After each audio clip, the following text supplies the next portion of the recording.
Naka-video call po. Like, ano yan, no?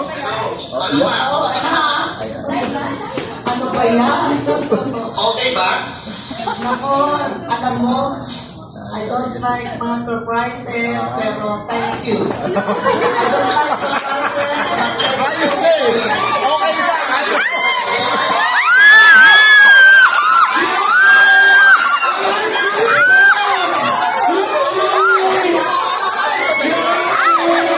Na-surprise kami!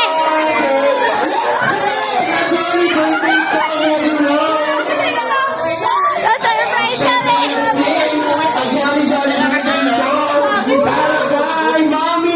Grabe! Birthday to you! Kami na-surprise! Alam nyo? Alam nyo?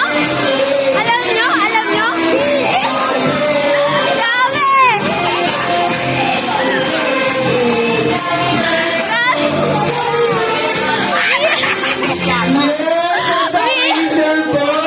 Sumabit sa jeep kahit pangalan para makauwi dito ba?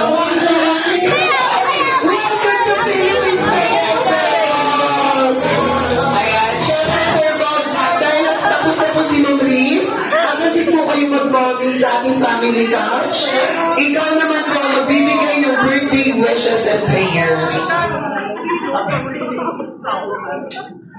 Parang ulit-ulit ako nagdadasal. Tinatawagan. Pero, Kasi malalaman ko eh. ang hirap pala gumawa ng isang surprise Hindi niya sila. birthday. Nag-reply lang. Accidentally, nag-usap lang kasi kami ni ate.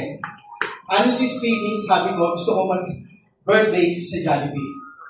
This year, 50th birthday.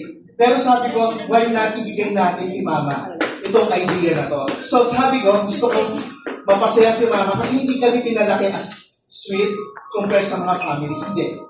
Very strong family kami. Pag galit-galit, ang inis-inis, pero natin pa rin. Ma, happy. Kabado ko. 75th birthday.